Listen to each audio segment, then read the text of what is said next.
Yo, what is going on, my Redux game, bro? You know, you already know what this is. And before, you know what? I'm not even gonna. I'm gonna even say it, bro. This, you already know what this is, bro. Season 2, episode 1, part 1 of What If Mori was in high school DxD. Man, listen. Before we get even head first into this what if, bro, I really appreciate y'all for all the love and support, man. Like, I really appreciate this, bro. Like, y'all don't understand how much I really appreciate, how far this is come for real. And I got other what ifs cooking, man. So like, I'd appreciate y'all if y'all go run those views up. Like, honestly, like, how y'all gonna ask me for do Aang in high school DxD and not do it? And y'all don't fuck with it, so if it like, I understand, sometimes it might pick up later than others. So if that continues for like any other series, I'll just temporarily put it on a hiatus, and then after I finish like the big series, I'll finish the small series that y'all may revisit or something. So yeah, like after I put out 2 or 3 more episodes for like Aang in high school DxD, I'm gonna put it on a hiatus for now, since y'all only fuck with Mori, and it seems like y'all about to fuck with Gojo and Young Justice and Jobless Reincarnation soon. So man, but anyway, bro, I still appreciate all the love and support y'all did on that Aang X high school DxD, bro. And, I really had a whole script for it, too. So, it's going to be pretty epic. I would suggest, give that a chance. But we already know y'all fucking with the Mori high school DxD what ifs, because barely anybody do God of high school what ifs and stuff. And so, and I don't see anybody doing like, what is it? I don't see anybody doing like God high school DxD what ifs like that. And then I was watching one earlier, too, bro. Bro, these AIs get away with so much, bro. They was, I can't say it right now, but later, but they was talking about the parts, the genital areas, bro. And I was like, dang, we out here blasting it out like this. But if I say it, oh, shadow ban, shadow realm instantly. But, without any further ado, man, I'm gonna let this intro play. And then after the intro, we finna get into this what if.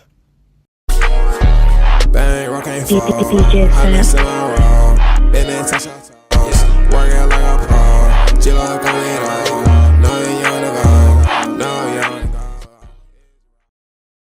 Now, we start it off. If y'all been paying attention to season 1, like I hope y'all have, which I know y'all have, and you already know what happens in season 2, right?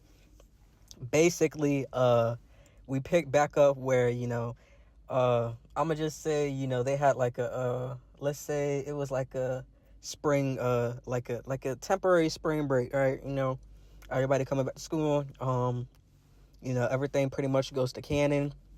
How Kiba starts freaking out over these holy swords that he saw at Issei's house. Well, a picture of it and stuff. And so after that, basically what happens is that he basically becomes like, filled with revenge and wants to, avenge what happened to him at that sword rebirth project. And he wants to destroy the holy swords without anybody knowing how he feels except Mori, because he could kind of like read body language very well and decipher emotions very well. So everything pretty much goes to canon with Kiba going off by himself and doing all these other things, which piques the church knights. And fast forward a couple of days, they come by Mori's estate, as Mori and Rias and I think Asuna, we're at his house. And we're gonna say that Mori and Issei were finishing up putting flyers around for Rias, and they were chopping it up, talking as Issei says he wants to get stronger, and then Mori says that he wants to get stronger too. And then that's when Issei was like, there's no reason for you to get stronger, man. You're like, it was like, you're so powerful with martial arts, man. And it's like, and then you have like elemental powers of your own. He was like, you were making when you fought that Riser son of a bitch, you were making his flames go out. You froze his arm with a kick. He was like, yes. While I know how to do that, I still know there's more to my abilities. I just sense it. And then, cause I'm gonna take a quick. We're gonna break the fourth wall real quick, cause this is the season where Mori will get his Monkey King powers, or some of it. So, back to the story. And after they finish doing that, they walk home. They had that conversation that I just said, and they pull back up. And then as they as they open the door, Issei was surprised to see what's her name? Inara, I think it is. Correct me if I'm wrong, if I did say that wrong, but Inara, I hope I said that right. I knew how to say it like a few moments ago, but yeah. So she pulls up along with the blue-haired other bad mamma jamma, what is it? Let me see. Zenobia, right. So, they pull up and, they have the holy swords wrapped up, and, they basically said that, these are, Inara was a long lost friend of Issei, and how they used to be childhood friends, and Issei thought that she was a boy, actually. And so, they chop it up, and then that's when Zenobia recognizes Mori, as we're going to give a little backstory of how Mori basically came to her rescue when she was getting attacked by a big dog, and he fought the dog, basically. And, they started playing together, and then that's when Mori thought she was cute, since his grandfather was such a ladies' man, and he taught him a thing or two. But he grew up to be Mori. We all know who Mori is and how we love him. And so he doesn't remember, but he promised to marry her, and that's what Zenobia recognized him, because he's the only person that has cross slit eyes with brown and yellow, as the yellow with the cross slit. And so without that being said, they have a conversation with Zenobia, saying that the devils need to stay out of the priest business, as it doesn't concern them, and that they don't need to be dwelling in their business. And she does explain how they're trying to destroy they're trying to gather the pieces of Excalibur to destroy him from a rogue priest. And so they really don't know like that too much information, but they do know that one of Reese's members, aka Kiba, is like stopping, interfering with what they got going on and stuff. And so as they're doing that, they're dealing with another rogue priest, which y'all know is Siegfried, the crazed priest that be ready to slay devils at any moment's notice, you know what I'm saying? And so as they're dealing with that, that's when they come to an agreement, and that's that. And then the next day comes. When they leave, everybody goes to sleep. Mori gets in his nightly training, practicing his kicks, punches, and he calls his grandfather, with his grandfather saying that Tai Jin, the goat, saying that he's coming back and he wants to teach Mori how to get stronger. And so while Mori's looking forward to that, everybody goes to sleep, and then that's when Mori goes to sleep and he goes into his dreamscape.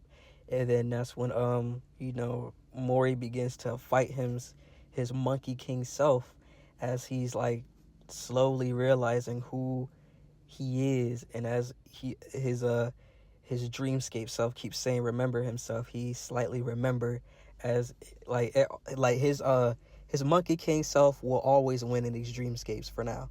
And so that's when he stabbed himself, and then that's when Mori woke up and his eyes turned blue, his signature blue cross slit eyes. And then they went back to normal color. And that's the first like peaks of him accessing new power. And so next day comes Rias and and friends go to the research occult club, and then they basically get to they basically chat it up and talk about the underlying issues. And then that's when they come back again saying that they basically saw Kiba and what was going on. And so for this is when Rias proposed that if we could have a mock battle between them, and with Mori assisting too. And if they win, they go after the pieces and destroy Excalibur and help the priests. And if they don't, not help the priests, but help them, assist them in their mission. And if they lose, that they will stay out of it. And that's that. And so after that, they basically they go outside, set up a little barrier so everything doesn't get affected. And so that's when Akeno says, "Let the match begin." And so that's when Mori's basically like a sub out. So if, let's say, if either Issei or Kiba get beaten, right, then that's when Mori would come in and sub in for Issei or Kiba. And so basically the battle goes to canon. Issei was doing his best, and that's when Kiba was still holding his own against Zenobia. And with that being said, sorry for the yawn. I'm just real pumped up and hyper, honestly, kind of. But everything goes to canon. Issei attempts to do a dress break on Irina, but he misses and ends up dress breaking Kaneko and Asya. And then that's when Issei gets beaten as he gets cut with the sword. And since it's like a mimicry holy sword, it still has the effects of like holy. And so that's when Issei gets extremely weak. And then that's when basically Irina hits him with a roundhouse kick to the cheek, and that's when Issei's out. And then he wakes up like 10 seconds later, and then he's still weak from the thing. And that's when Irina says Mori's next, as she thinks that Mori is cute because Mori's that guy. I'm telling you, he has game, unspoken game. He don't need to speak, he just do. And so Irina says that what is he supposed to do with that staff. And then that's what Mori says, "You have no idea who you're dealing with, do you?" And so that's when she says, "Come show me," as Mori gets in his stance with his staff. And then he basically, they begin to go back and forth as Mori runs up to her and strikes, with her blocking with the sword. And obviously they had to make sure they were dull, because it was like a sparring match, not intent to kill. So cuts were allowed, but as long as it wasn't like deep as hell to the point it's like they critically get injured or die. And so basically as that happens, they begin to go back and forth with Mori just like basically testing her, as Inara thinks that she's getting the upper hand, and then she realizes that Mori's holding back.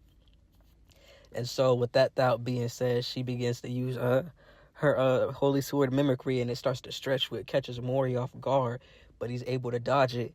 And so as he dodges, that's when he uses a special move, as he says Mori's an original railgun, and he jumps up in the air and balances the staff on his foot and bolts it to her.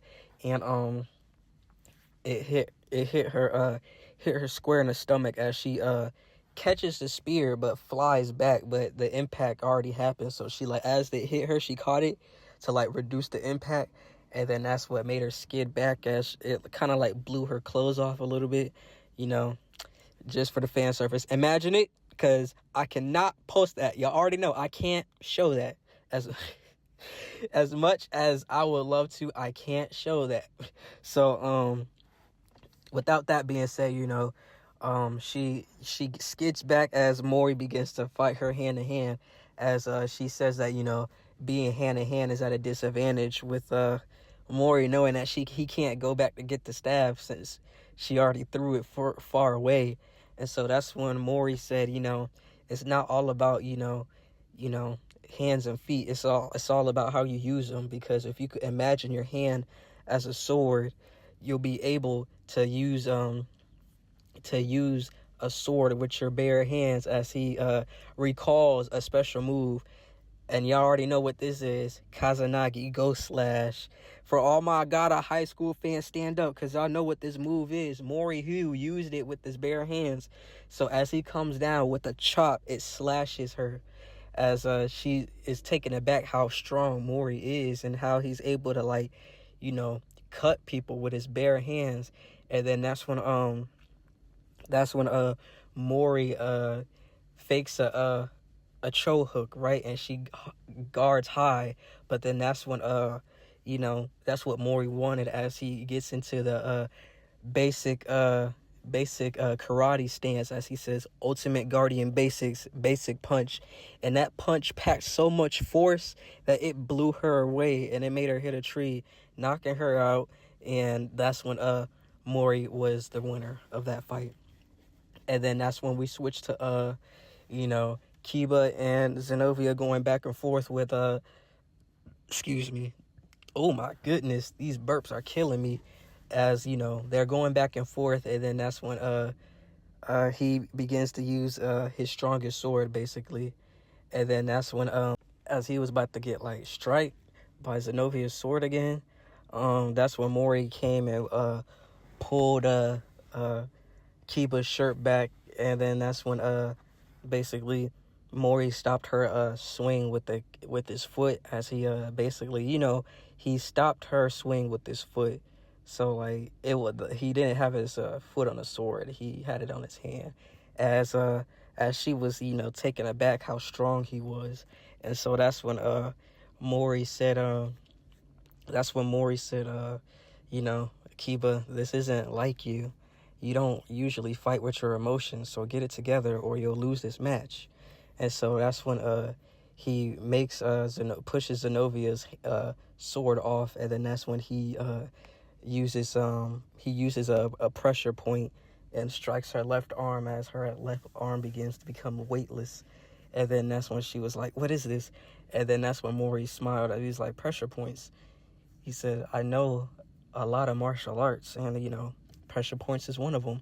As he tapped her other shoulder, and it made her drop her sword, as she can't since she can't use her arm anymore.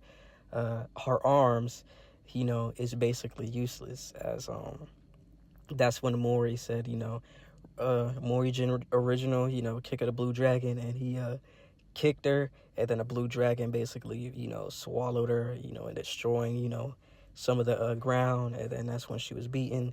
And then, that's when Mori said, the matches is now won, but since Kiba wasn't, really didn't win that match, it's basically a tie. So so basically after that, the agreement was the Grimmery household will help from afar, but at the same time they will stay out of church affairs, which didn't sit right with Kiba, because he still wanted to actually destroy those swords. And so that's when Kiba leaves, right? And so after Kiba leaves, before he leaves, we cut back to the Research Occult Club. And then that's when Kiba says that he understands that Rias won't allow him to leave, but this is something that he has to do. And he apologizes as he walks out the door, with Mori looking at him kind of worried. And then as we cut to the next day, Mori was already, looking for Kiba, as he developed this technique where if he concentrates enough, he could sense anybody from 100-mile radius. Um, and so he sensed Kiba, and he knows how he's doing, and he's okay. So Mori wasn't tripping about it too much, but, he wanted to help Issei and Kaneko, help what is it? He wanted to help Kaneko. Issei and Kaneko and Mori wanted to help, Kiba, realize his dream and destroy those, Excaliburs and holy swords to, ease Kiba's soul. And so that's what they go do. And unknowingly, Sanji tags along, basically. And so, after that, they go off to basically fight Siegfried, which has another sword, as he's able to basically, it's a sword that boosts his speed, basically. And so Kiba and Siegfried are going, hand to hand. They're going sword for sword, pretty much matching each other, with Siegfried having a hand, because that's basically a sword that is built on speed. And so after that, that's when Issei transfers some of his dragon power to Kiba, thanks to Sanji using his dragons, his sacred gear, and he used his tongue ability to basically slow Siegfried down, and have him slow down and stop, so for Issei to come in and clutch and save him. And so as that happens, they begin to fight, and then that's when Mori jumps in with Kiba, as Siegfried is not able to land a single blow, even if he has the upper hand in speed. It's just like Mori cannot just be caught off guard. And so as Siegfried tried to strike Mori behind, he takes his staff and then thrusts it backwards. It's square, like hitting Siegfried square in the stomach, making him cough up blood. And then that's when Mori roundhouse kicks him in the stomach again. So it was like a 2-hit combo, making Siegfried fly back. And then he gets on the ground, and he basically says that he'll do this another day, along with the other priest that had something to do with it. I think it's like Veld. I think it's like Veld something. Y'all know, the big ass priest that basically has stuff to do with the excuse me, I had to burp. The other priest that has something to do with the Sword Birth project. And so he said that they'll fight another day, which basically leads them into another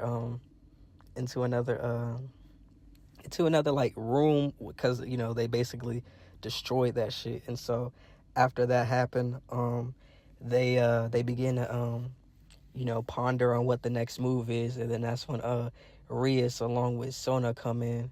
And so when they do that, they basically explain why they're here and why they disobeyed, why Sanji disobeyed Sona, and then why Mori, Kaneko, and Issei disobeyed Rias, with Kiba slipping away. So as that happens, they explain the situation, and they both said that they don't want Kiba doing this alone. And so they understand that. And then that's when Sona said that she's not gonna let it slide, and she begins to spank the utter brakes off of Sanji. And that's when as Issei thought he was gonna let it slide, like get one, like be home free, he's getting spanked too. And so as he was like, what? Because Rhea said, now bend over, Issei, and you're gonna get a spanking. And then he was like, no, I thought you were just gonna forgive me. And then she says, that's not how it works. Masters are responsible for disciplining too. And so as that was said, Kaneko said that she'll take one for Issei. And so she does take one, and now Issei has 999 to go. And then that's when Mori started laughing, and then that's when Mori was like, he covered his mouth. And then that's when that's when Sona looked at Mori, and then she was like, "You think it's funny? You could come join them." And then that's when they used magic to hold Mori down. He was like, "Wait, it was a misunderstanding." And so all you see is like flashes of red and white because Mori and Mori and Issei got spanked. With Mori's spankings ending earlier than Issei's because Mori's body is like super tough. So Sona just found out, yeah, this is not gonna cut it. So that's when after that, they advised the plan to you know get Kiba back while also trying to destroy the holy swords. With Kiba and uh you know Kiba and Zenobia, along with Irina, hunting down Siegfried, and they get attacked by another major enemy, which is Kokobil, the one of the general fallen angels, right? And so everything pretty much goes to canon in that. And so after that, pretty much everything go like it pretty much goes to canon with they find her, and then they find Irina, and then she basically gets healed as that happens. They find her, and everything pretty much goes to like fruition. And so while that happens, she explains that she tried to find Kiba for them and also find Zenobia, since she wasn't able to find Zenobia either. And so after that, she was about to pass out, but Mori uses pressure points to heal her. And so that's when she was able to get some energy back and stay conscious and start walking. And so as that was happening, that's when Kokobil introduced himself and saying that he's basically trying to start a war. And so after that happens, he throws a light spear which Mori deflects, but as he deflects it, it breaks his staff, and it pierces him. And then that's when he looks astonished, and then it blows up, and then he just flies back as Sona, everybody's like, Mori. And so this is I'm gonna do it like this, bro. This is gonna be a special thing. All right, so hear me out.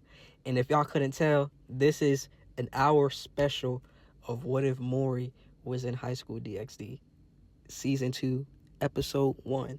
And I know I'm kind of breezing past this because, trying to hit that hour mark too. So at the same time, y'all get all the content. And, I'm going to still drag Season 2 out, don't worry, because there's still plenty of things to cover in Season 2. So this like small fight is just like one of them, basically. So without that intermission, let's get back to the what if. Now as I was saying before I had to break the fourth wall Arthur style, after Mori gets hit by that huge light spear, he basically used that as cover, and that's when Sir Freed, I think it's like Priest Freed. I'm gonna just say Priest Freed since y'all already know who I'm talking about. The Priest Freed, along with Kokobil, use that distraction of retreat, and as they do that, that's when Asya begins to heal Mori, as Mori is just like in a tense state. He's hurt and he's like down for the count. And so this is when they teleport him back to his estate, and then that's when Taijin comes along with Taijin comes along with his basically he brought something back from Azazel, since he basically said that he had nothing to do with it. Y'all already know that huge fight they had and stuff at the end of at the episode 1. And so he comes back, and then he asks what happened, and then that's when they explain to him that Mori's been attacked, and he basically protected Sona from getting hit by the from the from the light spear. And so, as that happens, Konako was like, really worried. Konako along with Sona. Basically, Akano was worried too. And so, basically, he said that, okay, there's a way that he could heal this wound and restore it. He'll build up a immunity to, like, he'll be like more resistant to like light spears, but since he's like a devil now, kind of, sorta, it won't, like, it's not gonna be like, effective. Like, holy water will hurt him, but not as bad, if that makes sense, because it's the Monkey King. He could basically adapt to what he's dealing with or what's been thrown at him. And so as that happens, he says that he'll need one person to stay behind, and then that's when I'm gonna go on a whim and say Sona. That's when Sona, she basically, volunteers for it. And so after he says that he'll need everybody to leave, and then that's when he says that that's when he lights the candles, and he sets them around Mori. And so that's when he says, for you to understand Mori's true nature, you need to open your heart and, not, be burdened by what you have to deal with. And then that's when Sona was like, how did you know? He was like, trust me, on my years of living through things that I have done and seen and coming here, I know a lot about people and what they can do. And I also know when somebody is carrying a burden and when they expect, when they have, expectations on their shoulders. And so basically, as that was said, he does like these hand signs, and then he uses his index finger and presses Mori's temple. And then that's when y'all see it. The loop of binding comes. And so the loop of binding is like white. It's not like red, but that's when the loop of binding comes, and it just transforms him. His hair starts glowing, and then that's when the loop of binding comes. And then that's when Sona was like, wait, is he? He was like, yes, he is. But I need you to keep that a secret for now. He doesn't need to know yet. But for you to understand his true nature. And then that's when he said, better yet, you better get Rias in here, since y'all both are more, well versed in these things. And so that's when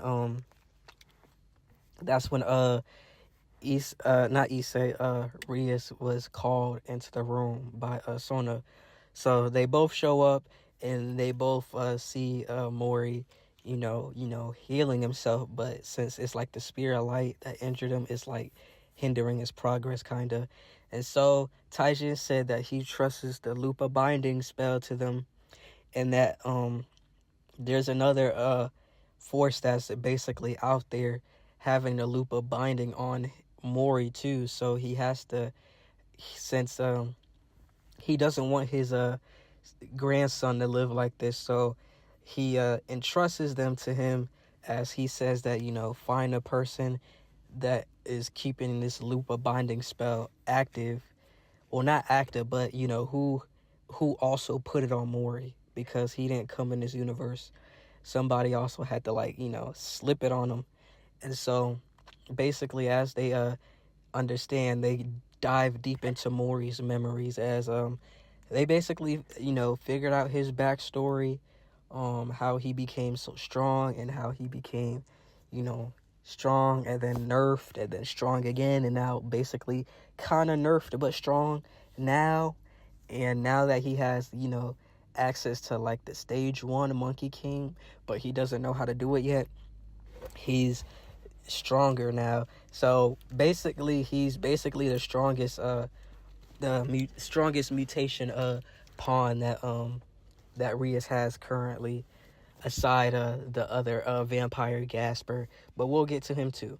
And so after that, after Sona delved in deep into his memories, not as deep as Rias needed, but Sona went deeper, and then she saw the history of the true Monkey King and how he actually was, and he evolved into this nice person because Taijin raised him with morals, values, and making friends and not to hate people too much, uh even when he got killed. But Mori doesn't know, he knows it, but it's like subconsciously locked away in one of his sacred treasures, which would be counted as sacred gears in the universe. So I guess you could say Mori does have he has the staff Yue, that's one sacred gear. The cloud is another sacred gear. His armor suit's another sacred gear, and his gourd is a sacred gear. So he has about four sacred gears right now. And so, after that, she knows the spell of Lupa binding to make Mori become under control, just in case if she ever had to use it. And so her and Rias knows it, and so that's when they don't want to use it, but just in case if Mori becomes brainwashed, he's able to be under control about them for now.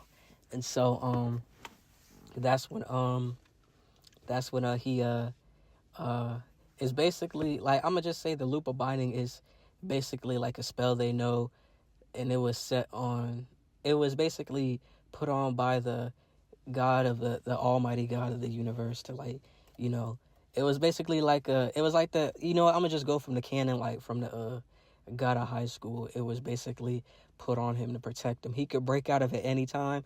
I'm gonna just scratch all the spell stuff out, but yeah. So now that they realize his now that they realize his true nature somewhat, they just think that he's basically like a descendant of a different Monkey King, but no, he's like the Monkey King. He's the Sun Wukong. But they don't know that. Only Taijin knows that. He only basically let them on what they honestly need to know. And so after that, Mori's been healed, and then the Lupa binding goes away, as now Mori's eyes are just blue, and blue with the black crosslet from now.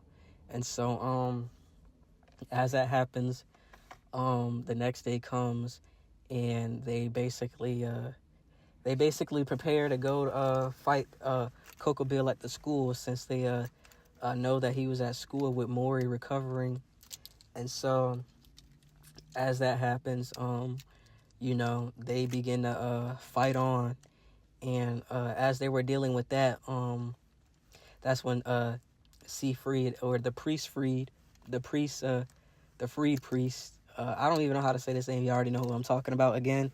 And so he, along with Veld, the dude that had responsibility for how Kiba was feeling at those projects, he basically comes, and he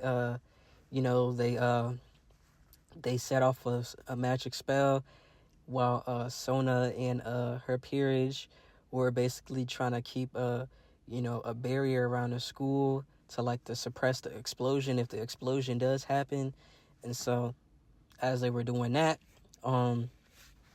Mori's just bandage up, and then that's when he wakes up due to his grandfather's pressure points. And then that's when his grandfather teaches him some new moves, which I really don't know what new moves he could learn. Actually, I know. I'm going to just throw in some headcanon in there. He taught Mori how to enhance his hits. So if he wanted to do a fire hit, like a fire renewal taekwondo hit, he's able to do that, just like in a God of high school, how, sometimes they're able to hit so hard, or, manipulate the natural energy around it. It could become elements. That's what he's able to do. And so that's when he asked his grandfather if it was a magic power, and he was like, no son, strictly martial arts. He wanted to teach him this before he goes off on another journey, and he doesn't tell him what that journey is for, because Taijin is dealing with Sir Zetchius and Azazel behind the scenes secretly. But at that same token, he's trying to basically find the perpetrator who he's basically trying to find a way to like, basically find a way to get the loop of binding off of Mori. So he's going on that adventure while, in the middle of 3 factions and, more factions to come when we get to the Chaos Brigade and, the other high ballers and high powers of high school DxD. But for now, we're still going to continue.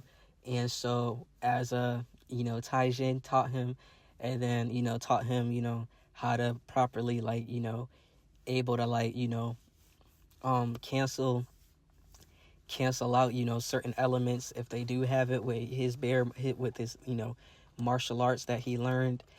He also taught him another technique, and I'm gonna just, go off another headcanon and give him another ability, which is called renewal taekwondo. It's a Taijin original, and Mori's making it his own, and it's like a Mori's original now, and it's called renewal taekwondo, new technique, 0 openings, and it's basically ultra instinct, basically. So basically, when Taijin taught him, he breathed in and out, and then he locked in. He just stared, and then he said, "Come at him."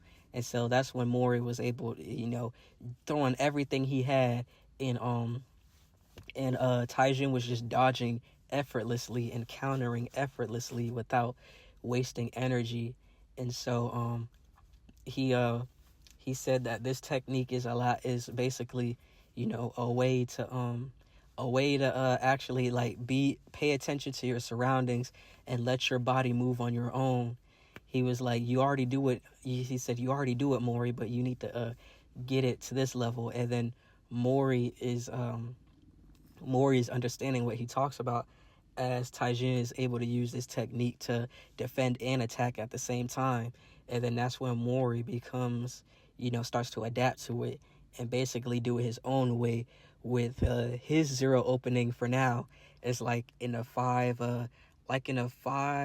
feet barrier, how anything that comes in that barrier, he could like, dodge. He could dodge, match the strength of the attack. And he also has the ability to, like, when he's fighting hand to hand, he could, if he feels you, he could basically know what move you're doing, but he has to be in physical contact with you. Basically, like, the move that he already knows how to do.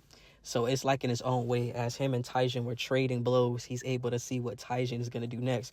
But also, since Taijin is so advanced and, so overpowered and, like, has so much experience over Mori is able to, like, do it to a certain extent, as Taijin is able to overwhelm Mori with fake outs and, attacks that he doesn't see coming. And so after that intense training session that him and Taijin do, he leaves Mori with a gift, and it's like a gray staff it's like a staff that's wrapped up. And that's when he said, in time you'll come to know how to use this.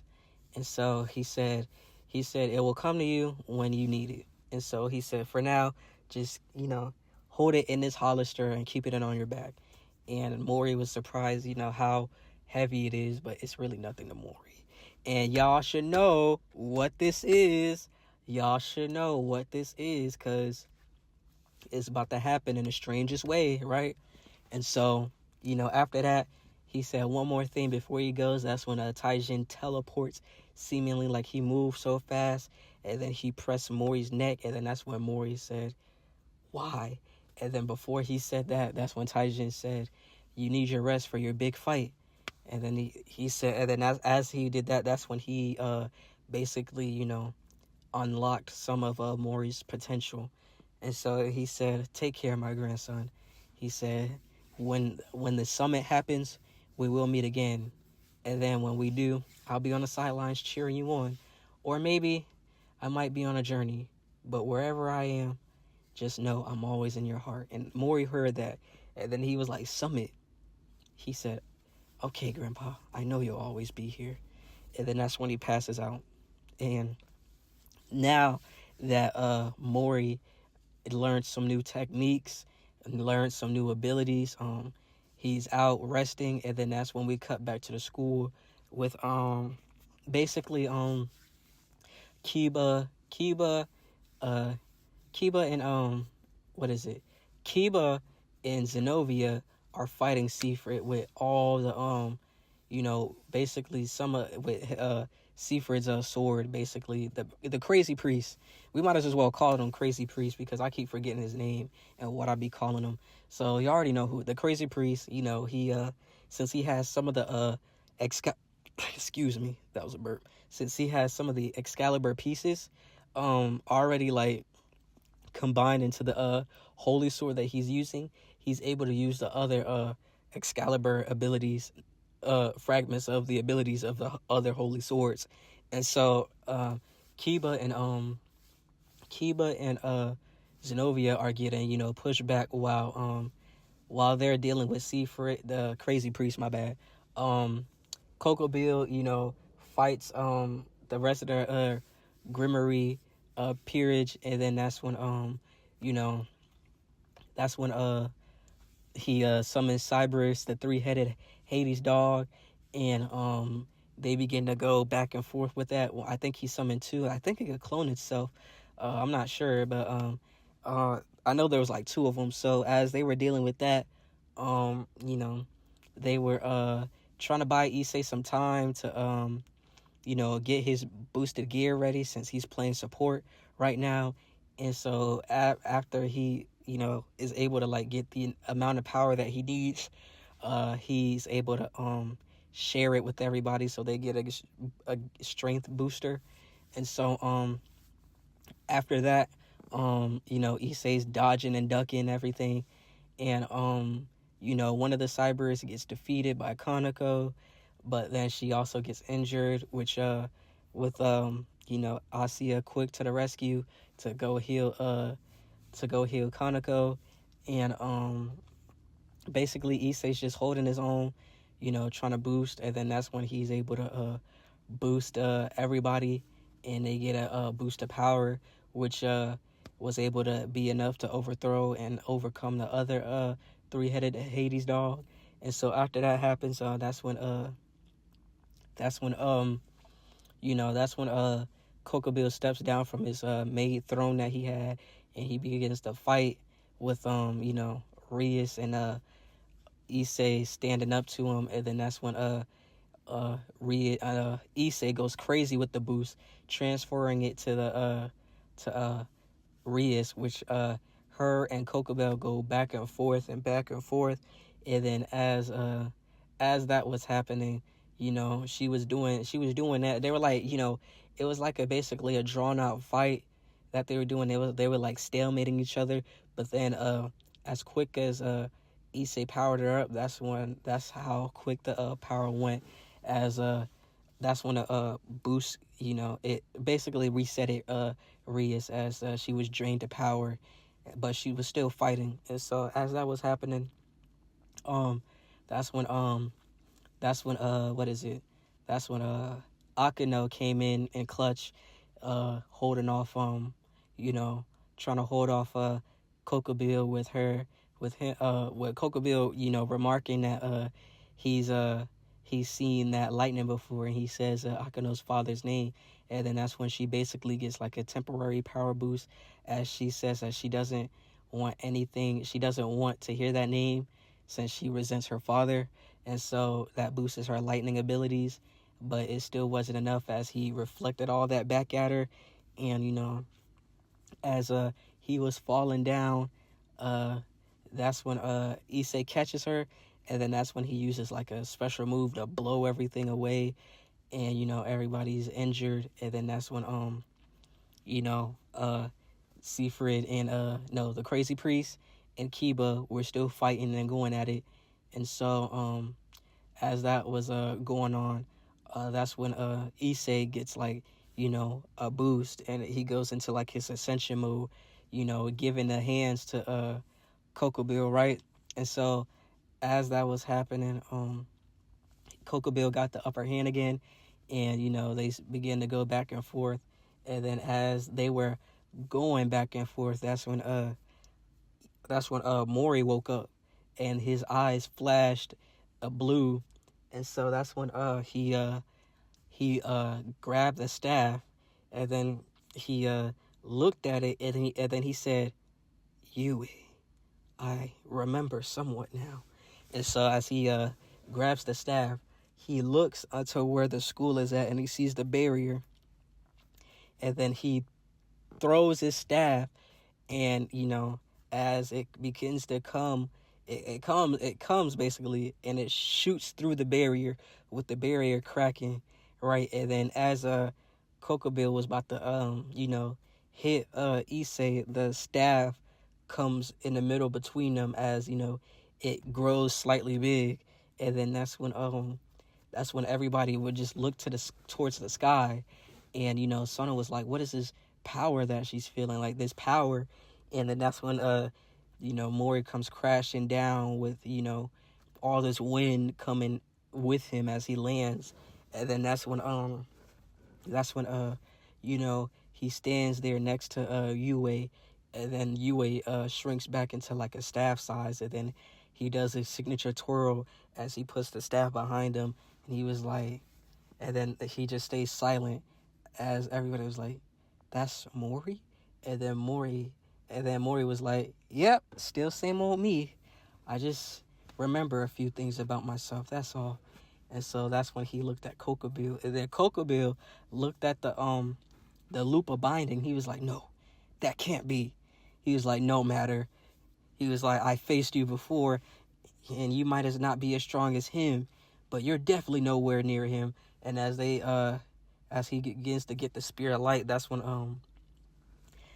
everything flashes, and that's when Mori says Yue expand or extend, and then that's when he points Yue at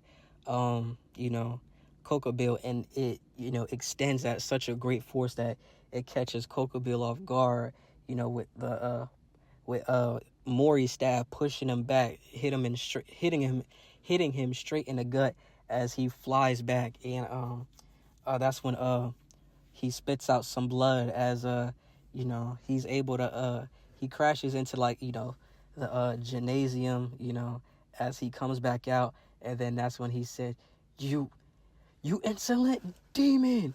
And then that's when he gets a spear, a light spear basically, and they both begin to fight, with Mori like dodging and weaving and beating a Kokobile, with him basically using Yue as an extension of himself. So as he's attacking, he keeps saying extend, retract, extend, retract. So he's like faking him out while he's fighting. So when when he thinks he's blocking, that's when he retracts Yue to catch Kokobile off guard, and then that's when they clash with the staff and the light spear, and he was like, "No, I thought I killed you. You shouldn't be alive." He was like, "You can't kill something that you didn't commit to." He was like, as he says that you only pierced my skin. You didn't commit to the strike. And then that's when Mori was like, "I'm beyond you now." And then that's when he hits Kokobile with the staff on his face, making him flip over and turn over. And then that's when Kokobile decides to go near full power, and that's when Mori stabbed Yue in the ground, right? He stabbed Yue in the ground, and then that's when he began to fight him with hand to hand, as he's just dodging the spear of light.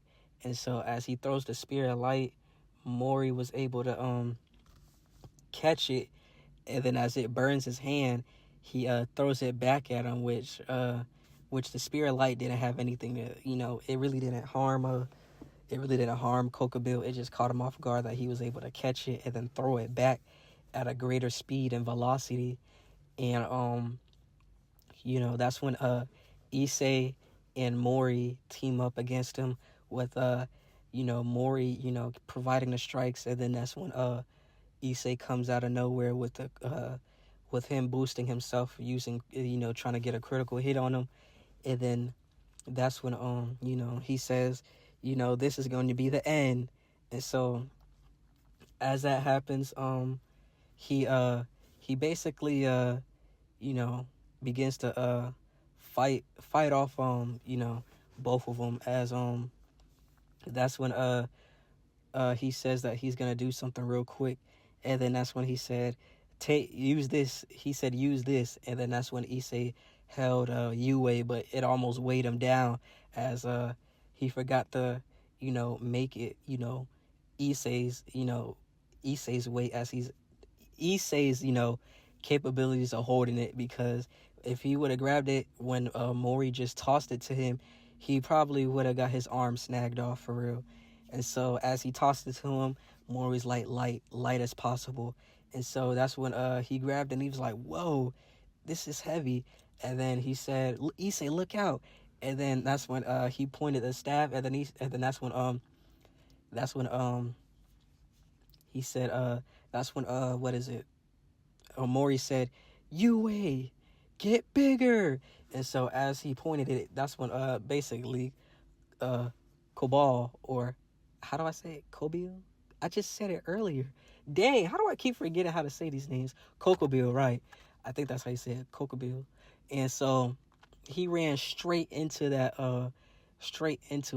as it grew big, like it covered half the school, or it was like the size of the half the school in length and width. And then that's when Mori said, now slam it down on the ground. And so that's when Issei said, hey, okay, here it goes. And then it just created like this big explosion, this big impact, as Mori began to try to save Zenobia, as as Kiba was drained, using his sword rebirth, and he was able to combine the devil powers and the holy powers to infuse him in one. And since that he got drained from that while also fighting Kokobil too, he was just Asya was healing him up, and then he went to go save Zenobia really quick, since he saw her struggling. And so that's when as she was about to get struck by an after image, that's when Mori showed up in front of her, and he said Orochi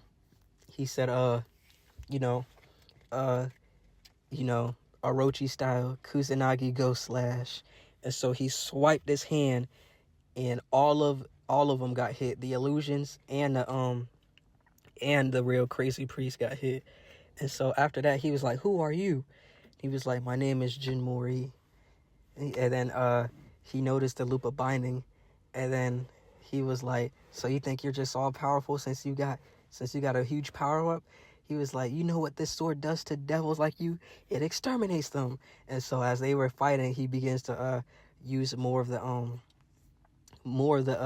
abilities that the sacred holy swords have, right? And so as they were doing that, he began to make after images of themselves, and he was like, now guess which one's the real me? He was like, oh, too bad, they're all real. And then as he said that, he said, now go intangible. And then that's when Mori noticed that he made his sword invisible. And then all these illusions were happening, and so Mori was dodging, as he realized that these illusions also can be tangible.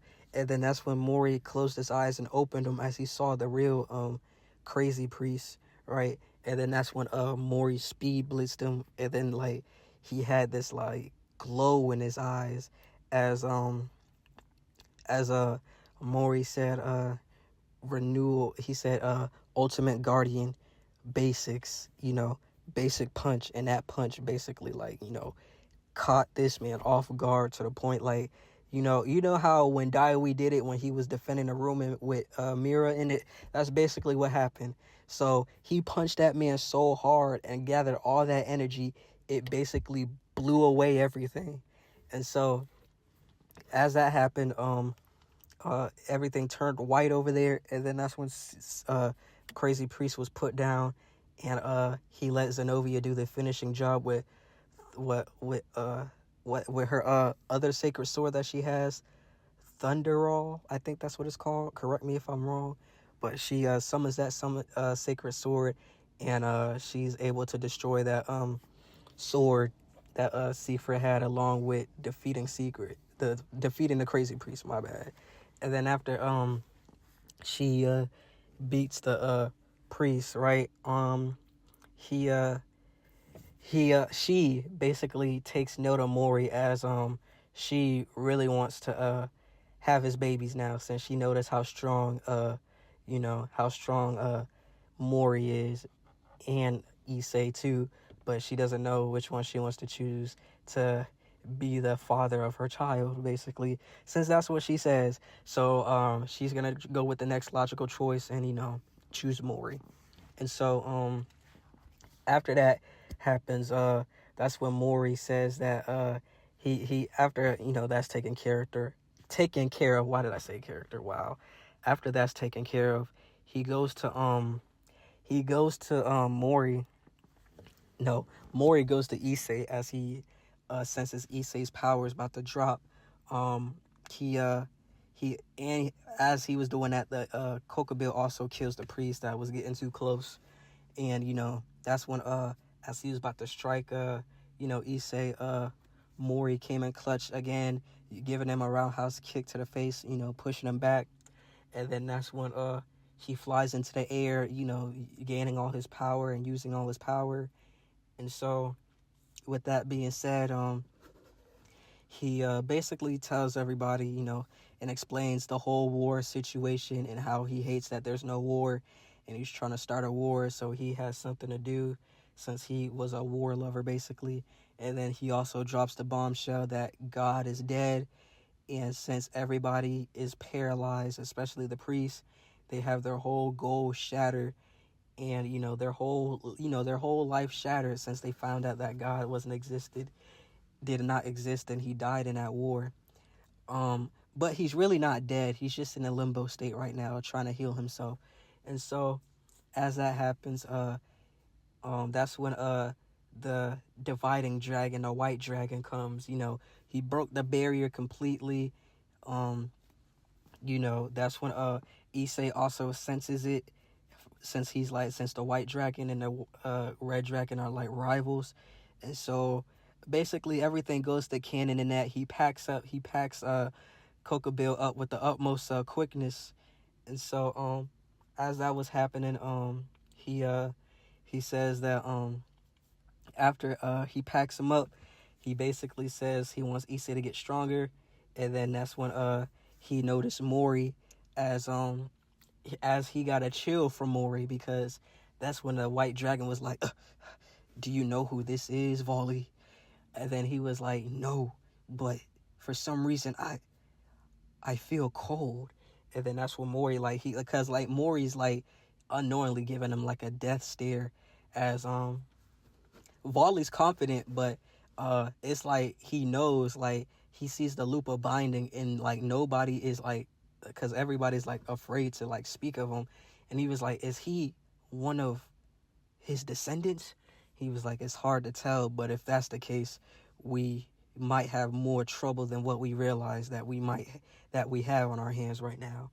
It's bad enough we have the red dragon, but if he's involved, then this might be a battle that we might be losing uphill. And he said, no matter, I'll still be stronger than the both of them. And then that's when he was like, until then, he said, until next time, Red Dragon, and you. And then that's when Volley said, until next time, Sun Wukong. But nobody heard what he said, and he disappeared with Kokobo. And after that, that's when everybody, cheered on, and, everybody, had, a great time, basically recovering and, getting their injuries healed.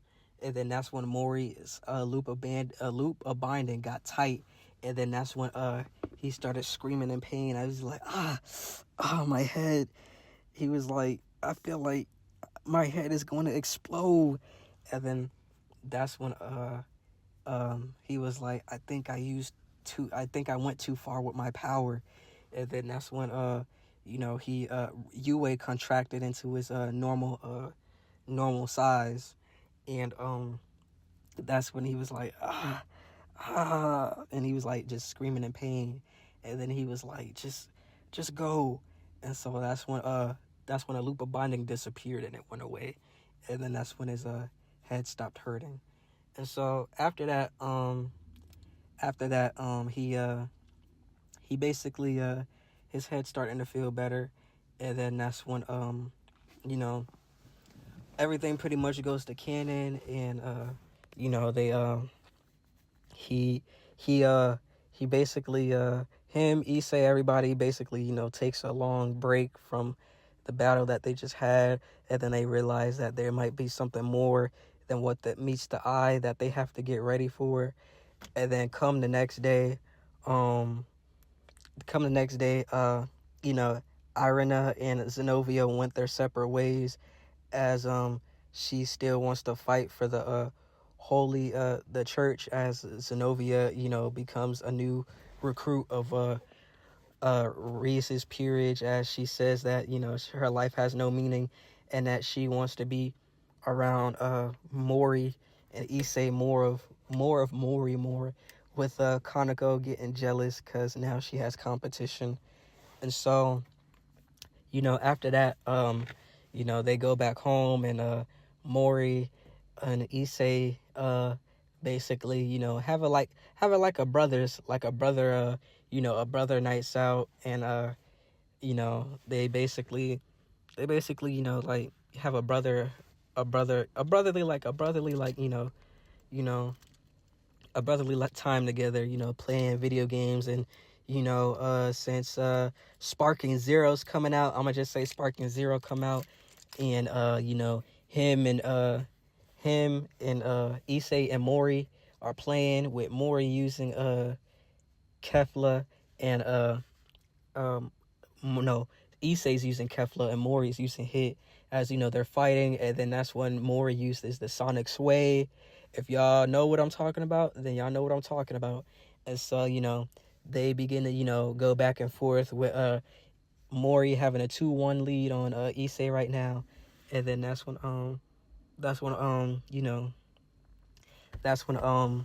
basically what happens, he meets Azazel, and Azazel talks to him about his sacred gear. And at that same time he talks to them about the basically everything that happened, and that he apologizes for it. And then, without that being said, after he cleared everything up, he basically talks about that he was the reason that he was the reason that he was close to getting ready to rub some on he was basically ready to get his stuff on with Rias, but his one of his fellow people ruined it. And so after that everything pretty much goes to canon. After that, he says that he's sorry about that, and he hopes that Issei gets stronger, because there's something else brewing, and he already knows what it is. Issei has enough common sense to know what it is.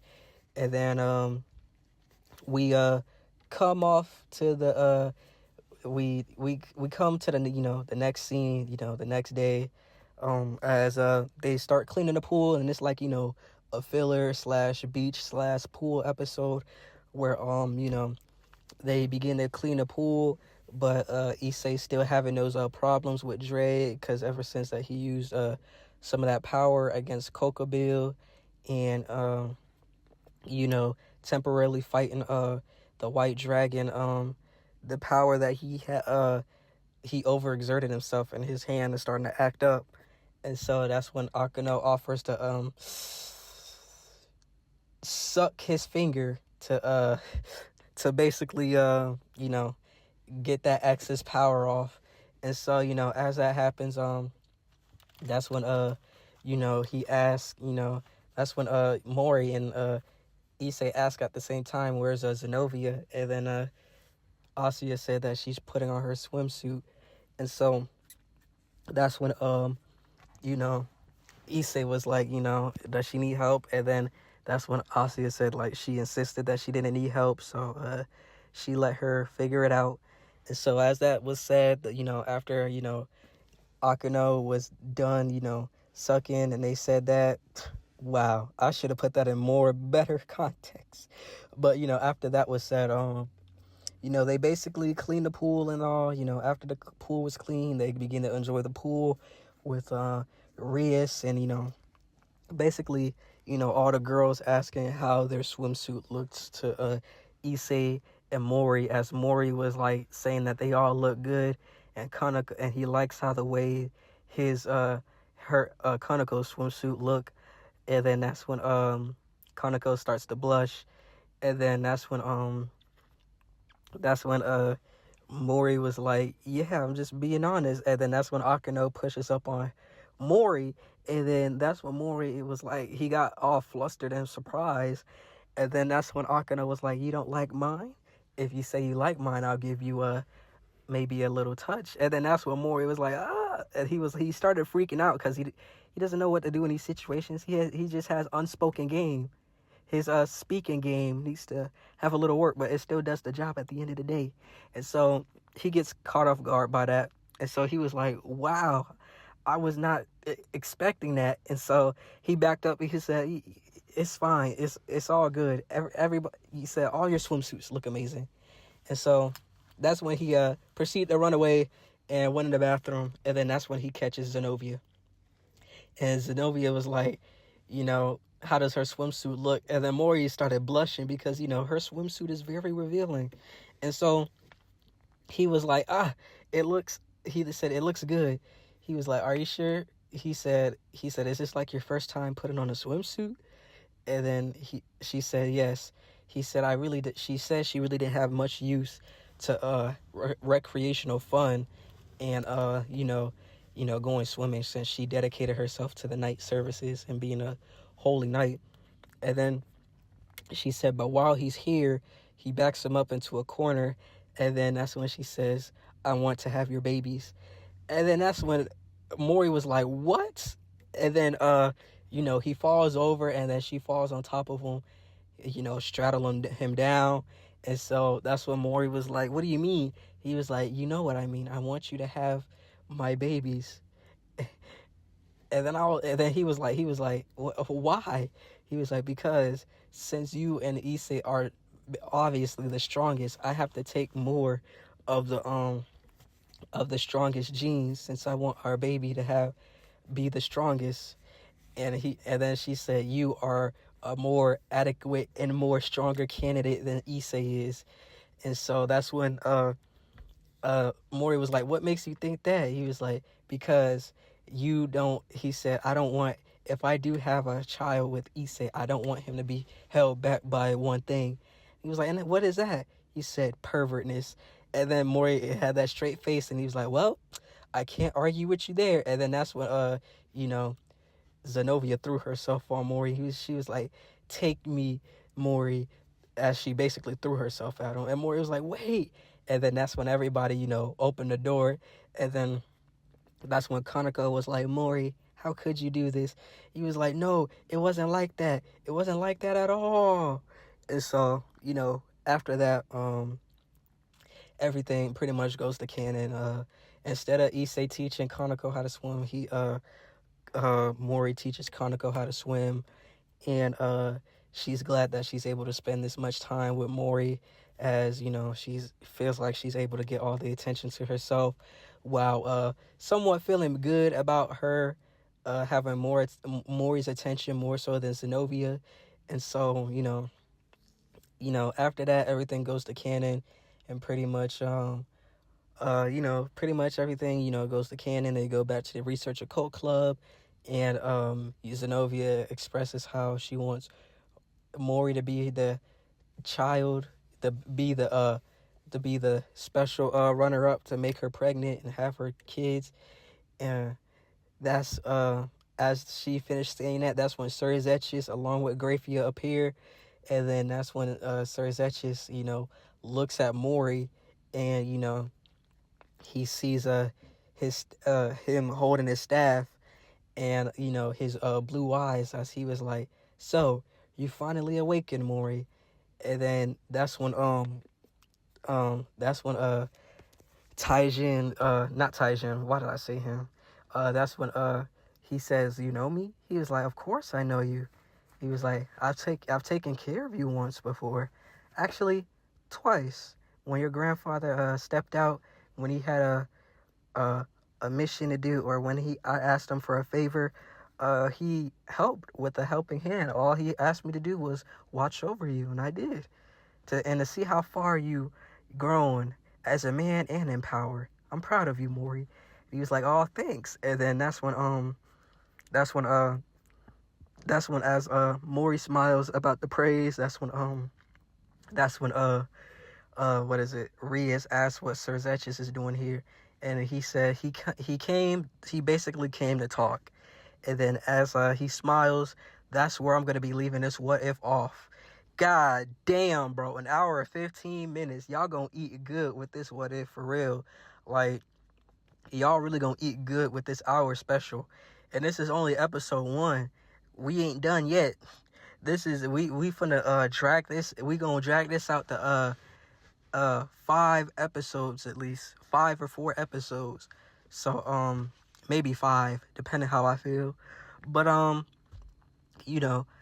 than that, this is Mori X High School DxD season 2 episode 1. Hour special, man. I appreciate y'all for all the love and support, man.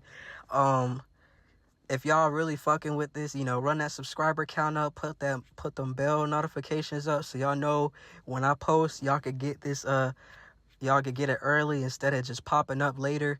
Give me some feedback. If y'all like the what ifs, let me know. If y'all don't, let me know. If y'all have any special requests or any type of what ifs y'all want me to do, let me know. I'm open to anything.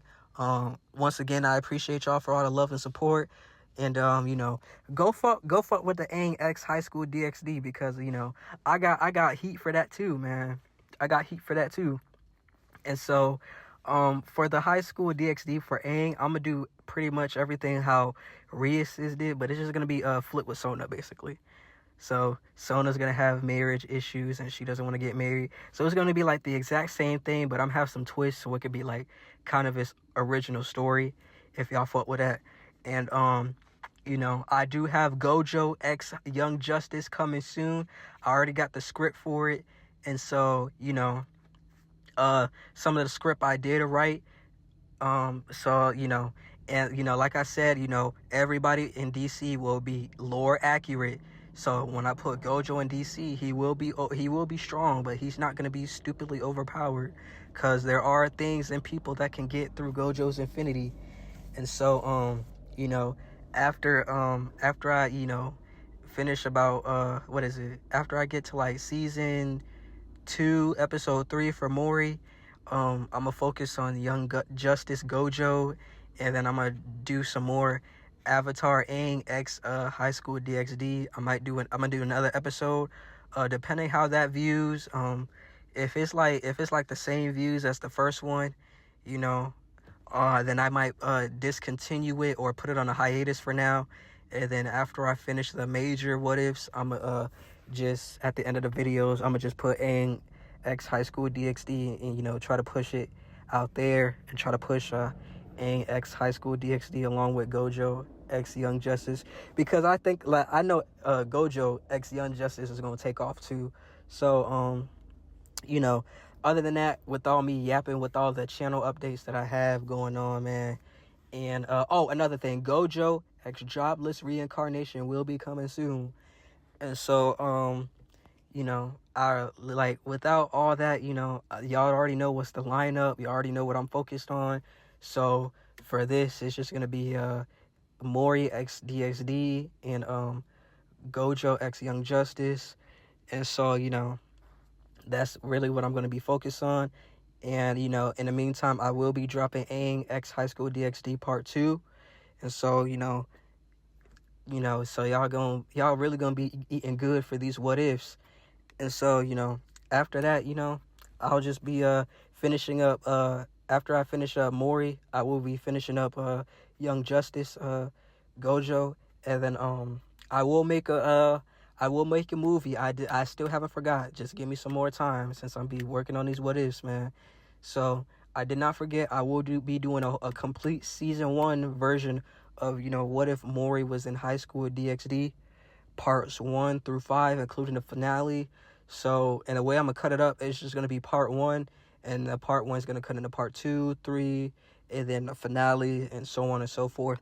And I will do that for every season I will drop. That includes I will do that like a huge like movie finale, so where it's like all the parts together, and it's like a huge movie that y'all can watch. I will do that for Mori, Aang, and Gojo Young Justice. Actually, I don't know. I'll do like a 2-part movie special depending how many episodes, I do for Gojo X Young Justice, since there's like 24 episodes in a series, which each one covering a new thing. So I'll do like a 2-part special movie. Will probably be like that covers like 10 episodes in one, and then another movie special, along with season 1, of Gojo X Young Justice. So y'all just gonna be eating good for all these what ifs starting next week in the week of November. So, without all my yapping that I just did, man, I appreciate for y'all for all the love and support, man. I appreciate y'all for, running them numbers up while I was on break. I'm just trying to give y'all quality and quantity, but more so quality over quantity. So without that being said, man, this is Redux What Ifs, and I am signing off.